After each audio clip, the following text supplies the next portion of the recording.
ആയിക്കുട്ടിയരേ, അപ്പോൾ ഓണത്തിൻ്റെ തയ്യാറെടുപ്പിലാണ്. അപ്പോൾ നിങ്ങൾ ആദ്യമായിട്ടാണ് ഈ ലച്ചുട്ടി ഫാമിലി എന്ന ഈ ഒരു കൊച്ചു ചാനൽ കാണുന്നതെങ്കിൽ സബ്സ്ക്രൈബ് ചെയ്യാൻ മറക്കരുത്. അതോടൊപ്പം തന്നെ ആ ബെൽ ബട്ടണും കൂടി ഒന്ന് അമർത്തിയേക്കും കേട്ടോ. അപ്പോൾ എൻ്റെ ഓണത്തിൻ്റെ പർച്ചേസിങ്ങിന് പോകാനുള്ള നിൽപ്പാണിത്. അപ്പോൾ നമുക്ക് ഉടനീളം പർച്ചേസിങ് കാണാം. അപ്പോൾ ഓട്ടോ കാത്ത് നിൽക്കുകയാണ്. ഓട്ടോ പോയി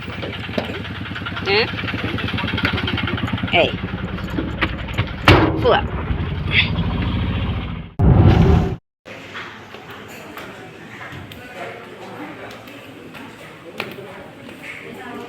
ഒരു ഡ്രസ്സ് എടുക്കാൻ വേണ്ടിയിട്ട് വന്നു. ജെൻസിൻ്റെ സെക്ഷൻ.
അങ്ങനെ സാധനങ്ങളൊക്കെ വാങ്ങിയതാ വീട്ടിലെത്തി.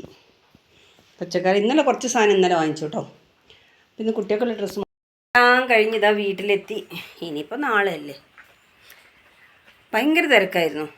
തിരക്ക് മാത്രമല്ല, ഭയങ്കര മഴ പറഞ്ഞാൽ അടിപൊളി മഴയായിരുന്നു. ഞാൻ തുണിഷോപ്പ് കയറി തുണിയൊക്കെ എടുത്ത് കഴിഞ്ഞ് ഇങ്ങനെ ഇറങ്ങി. പിന്നെ ഞങ്ങൾ വന്ന് അവിടെ നിന്ന് സാധനം വാങ്ങിച്ചില്ല. കൽപ്പറ്റയിൽ നിന്ന് വെങ്ങപ്പള്ളി എത്തിയിട്ടാണ് സാധനങ്ങളൊക്കെ വാങ്ങിച്ചത്. അതുകൊണ്ട് തിരക്കില്ലാതെ കഴിച്ചില്ലായി അവിടുന്ന്. പിന്നെ അവിടുന്ന് ഓട്ടോ വിളിച്ച് ഇങ്ങോട്ട് എവിടെയും നിന്നില്ല പറഞ്ഞാൽ എവിടെയും നിന്നിട്ട് അവിടെ കൂടെ ഒന്നും നടക്കാൻ പറ്റില്ല. അമ്മാതിരി പിന്നെ ഇതായിരുന്നു ബ്ലോക്കും എന്താ പറയുക, മഴ പെയ്തിട്ട് അറപ്പാവുക സത്യം പറയുകയാണെങ്കിൽ. ടൗണിൽ അധികം ആളുകൾ കുറവാണ്, പക്ഷെ വണ്ടികളുടെ തിരക്ക് ഭയങ്കരമാണ്. ആളുകൾ കുറവായിരുന്നു. പക്ഷെ തുണിഷോപ്പിൽ അത്യാവശ്യം ആളുകളുണ്ട്. പിന്നെ പൂക്കടയിലുണ്ട്. അത്രയേ ഉള്ളൂ. പിന്നെ ഞാൻ അങ്ങോട്ടൊന്നും പോയില്ല. ഞാൻ നേരെ ബത്തേരി ഭാഗത്തേക്കുള്ള റോഡിൽ കൂടെ മാത്രമേ പോയുള്ളൂ. ഓക്കെ, ഇപ്പോൾ കാണാം.